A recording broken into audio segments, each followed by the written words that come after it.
Good afternoon. My name is Joseph Lloyd, and I am a huge fan of cars used in old British TV series filmed between the late 1950s and late 1990s. Join me on a journey as we look back on over 40 years of British television and its relationship with the automobile. I made a selection of videos last year talking about a lot of these series, and I'm doing it again to make them even better.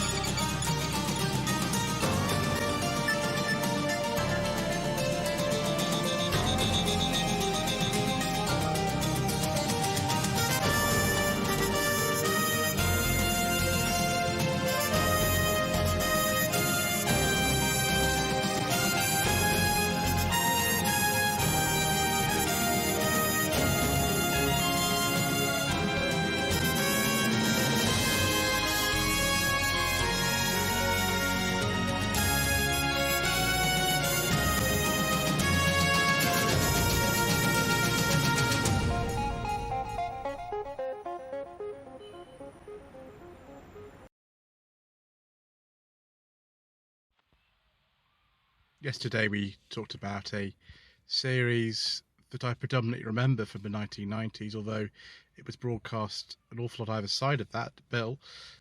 We're actually going to talk now about probably the last series in terms of the filming dates that I'm going to consider on this particular series of cars on television, which is Bugs. Bugs is a very strange series, and it's either really good or really bad, depending on your point of view. It was actually made for the BBC by an external company by the name of Carnival Films. The main person involved with Carnival Films at the time is Brian Eastman, and he did all sorts of things like Jeeves and Wooster and, you name it, really. Carnival Films also made a program called Crime Traveller, which we'll also look at because that does fall within the sort of remit for the Cars on Television series. I won't be covering any series that are from the 2000s in this particular thing that I do. The only exception to that is going to be Life on Mars and Ashes to Ashes, because they are set mainly before the year 2000. Bugs, well, we don't really know when it's set, because one of the weird things about it is that at this sort of second or third series of Bugs, there were 4 series in total, they kind of decided to set it in a kind of near future and decided that they were going to just get rid of all the datable number plates that they used. So a lot of the cars we see just have stupid plates on them. 17 LPJ, 52 PMM, things like that, which, they kind of help and kind of don't in terms of identifying what's going on.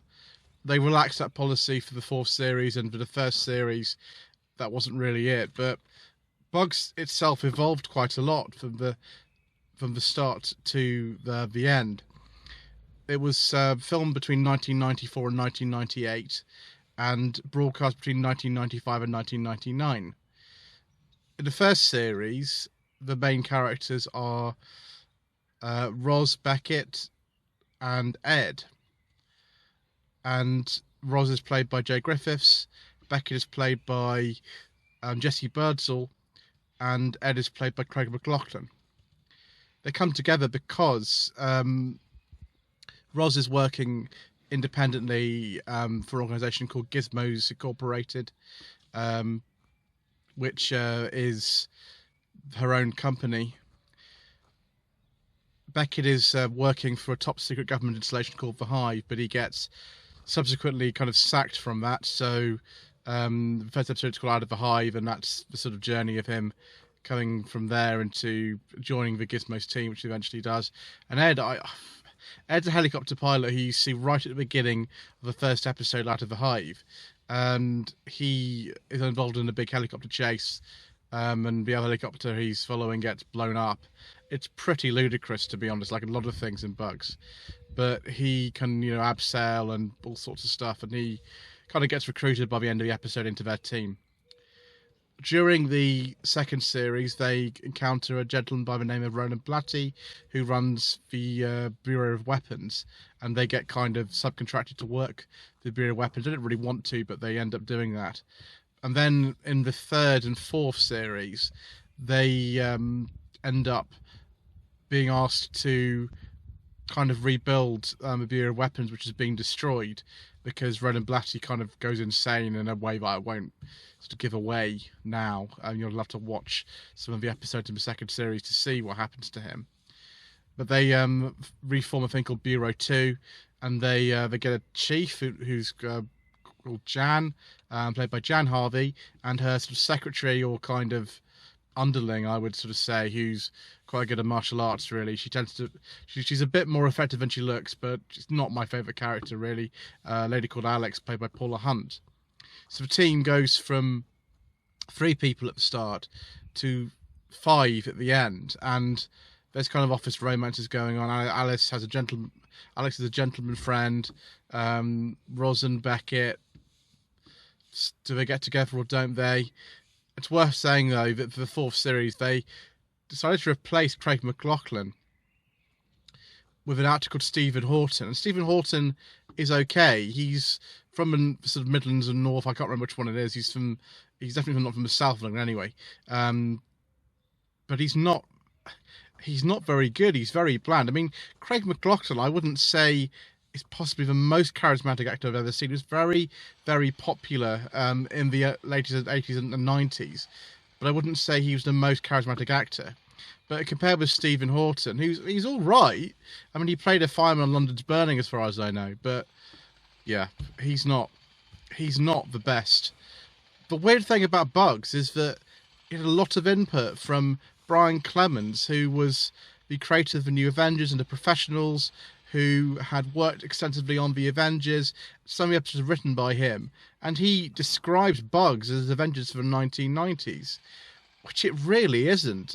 As an enormous Avengers fan, I mean, you typically refer to Avengers all the time on this channel. It really isn't. It sort of varies between absolutely brilliant in a kind of really cheesy way, and it's got this kind of Groundhog Day Deceased remake kind of vibe about some of it. It's a bit sort of weird and offbeat, and people kind of talk in strange ways at each other, and a bit theatrical, through to just being a bit cheesy and rubbish. So I don't know, make of that what you will.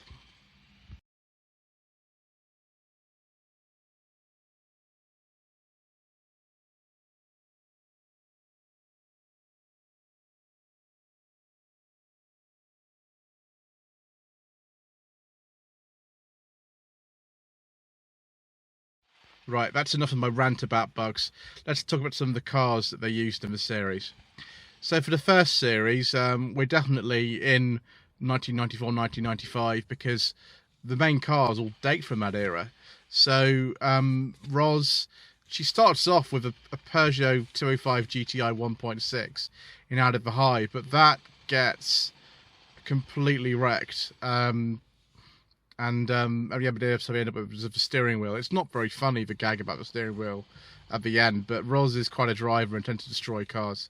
So instead of that, she goes for something really peculiar in some ways. It's a bright yellow Fiat Punto Cabrio 90 ELX from the Fiat press fleet, and that is M183AFB. It's a 1994 model. I think Matt from Furious Driving's lady wife used to have one of those, interestingly enough. Beckett, he has the first of many, many, many Jeeps. It's a 1994 Jeep Cherokee Limited SC with the 4-litre straight-six engine, M789OKJ. Some people have said that the reason Beckett always drives green Jeeps is because John Steed drove green Bentleys and a green Jaguar in the Avengers and New Avengers. I'm not sure I buy that. I just happen to think they look quite nice in green. but you know, feel free to disagree with me about that. When we go to the second series, Ed, I don't want to talk about it at the moment because he tends to ride bikes, but there is a car associated with him, or a couple of cars that we'll talk about a bit later.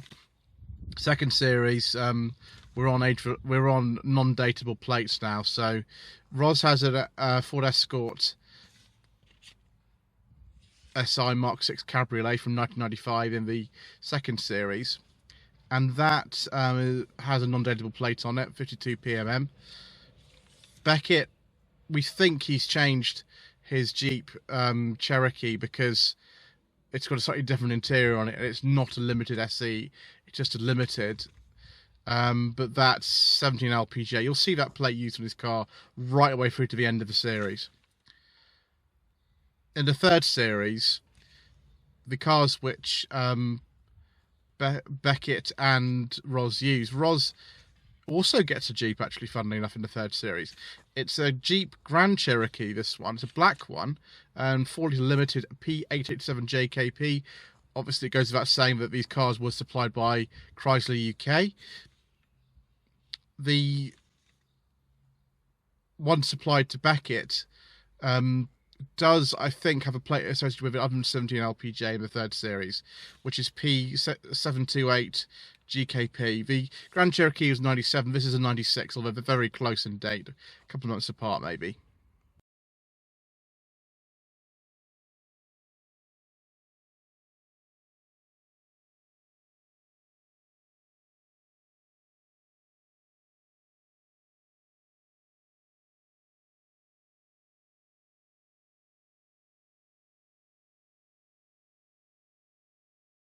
So we're going to look at these sort of other cars. First of all, we need to go to Beckett's final Jeep that he has. He actually drives a Grand Cherokee in the final series, the fourth series, which normally has 17 LPJ on it because it just does. But sometimes other characters also drive it. For example, Alex.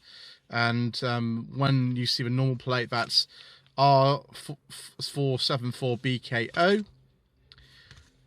In the third series, Ed and Alex going to share this Toyota Land Cruiser.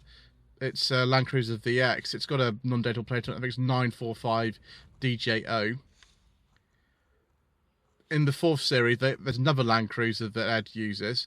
This is for Stephen Horton, Ed, of course, which is a 1997 model. It's a 4.2 diesel VX, P215 APC. Obviously supplied by Toyota. Their headquarters in this country is in Epsom. There's a Surrey plate on it. In the third series, Ed also has another car, so this is Craig McLaughlin this time. In the episode of Price of Peace, he has another car from the Chrysler stable, which is a 1996 Jeep Wrangler 4-litre Sahara N239 FLK. You only see that in one episode, and the shot you've seen, actually, that I've supplied was taken on the car by a test track, or the Carwow test track. They're all the same. They're a facility at Longcross, which is owned by, I think, a company called Kinetic now, but it was called something else at the time. It's sort of closed track, you see everything. Ross's car for the fourth series is actually a completely different manufacturer. It's a BMW 528 Touring. Let me just get this right. R416 VJB. We'll talk about what actually happens to that car a little bit later on, because it is interesting. Alex does get a car. You see it in a couple of episodes. It's a Daihatsu Move, which is a JDM model Move. It was interesting. It's a 96 model, N187AKN. In fact, you know, that car is probably more interesting to me than her character is, as far as I'm concerned. One of the things that you'll notice when watching Bugs is that somebody likes to blow up Rover 800s, and they love doing it. The demise of the BMW is actually done really poorly in the fact that they put a bomb in the car in the fourth series episode for Twin Geeks, and they don't bother blowing up an older 5 Series Touring or anything.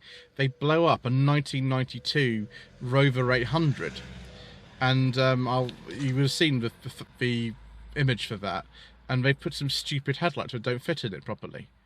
That doesn't make me very happy at all. Let's talk about some more Rover 800s that Bugs blows up.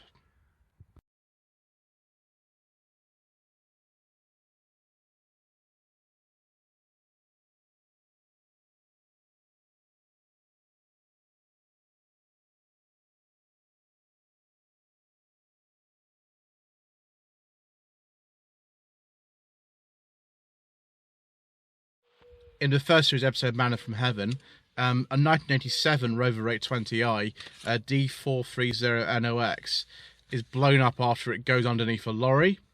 You saw a nice fire explosion, I take it, in the picture I supplied there. The very first episode also has another Rover 820, this time an SI from 1989, F5446 PYP. I mean, we think they used two cars in this series because hubcaps appear and disappear, and this particular car is on the road until 2000, so the one that blows up is clearly a different one. That's out of the hive. It's in a chase with a Cherokee. So towards the end of the episode, it's out of the hive is an interesting experience when you watch it, because you think it should be better than it is. There are some very good bits in it, but the kind of chases in it are a bit standard and a bit sort of cheesy. But Bugs had enormous viewing figures in the 1990s, and they made 4 series of it because there was such strong foreign demand for it. In the episode Bugged Wheat, the Escort Cabriolet that Ros has gets sliced in half, and it magically changes from a 95 Mark 6 model to a 93 Mark 5, which you'll see in the photograph that I supplied. In the episode Stealth, there is a 1983 Audi Coupe GT, which is supposed to be a prototype for the new sports car. We'll talk about what that sports car actually is in a moment, but the prototype is clothed under an Audi coupe body, but of course it gets blown up, and they don't use a Rover 800 to sort of portray the car that gets blown up. Fortunately for people like me, they use a Mark II Cavalier, which, at the time in 1994 when they filmed the episode, would have been very disposable. In What Goes Up, a Series 2 episode, they set a Saab 9000 on fire, which is nice, I suppose. And then in All Under Control, which is the 3rd episode of the first series, there's it's a very slow chase between the Jeep Cherokee and the 1985 Ford Granada with a false plate on it. That gets lodged underneath a plane. It doesn't blow up, though, for once.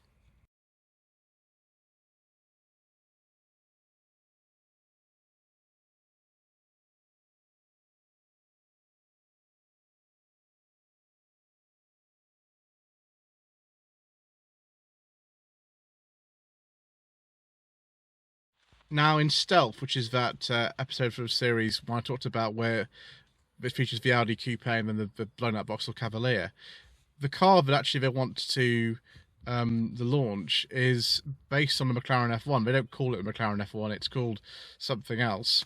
But you actually see the inside of the McLaren factory in Woking at that particular time in 1994, which is fascinating. Let's now talk about diesel Citroen press cars.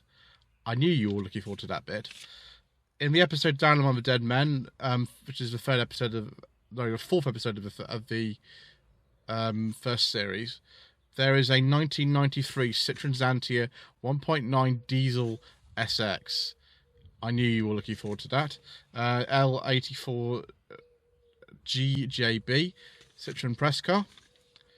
And the episode Hot Metal, which is also in series 1, they have a press launch Citroen XM Estate. It's a 95 model, but it was registered August 94, so I'm assuming it was one of the launch fleet for the press office. That is M427NGM, and it's the 2.5 turbo diesel, that one. In the 4th series, as I said, Adam gets a Adam is the gentleman friend of Alex. Just get it right way around. And he has a Ford Puma. It's been not top of range one. It's a 1.7. It's a 98 model. R304 JGN. In Manna from Heaven, again from the first series, you'll remember in the title sequence of Bugs, there's a car that kind of goes over on its side in a tunnel, and that is a Nissan Patrol from that episode. It's 86 model C 987 BPR. And then out of the hive, the Peugeot 205 actually gets chased by Vauxhall Senator. The weird thing is that Senator has a false plate on it, but so does the 205. And the false plate on the 205 is from the Bill Sierra area car from the same time. It's K923ARX. It's really weird. And just like in the Bill, where there's a Senator chase and he gets, you know, blown up on its side, this Senator doesn't quite get blown up, but it rolls over after being chased with the Peugeot.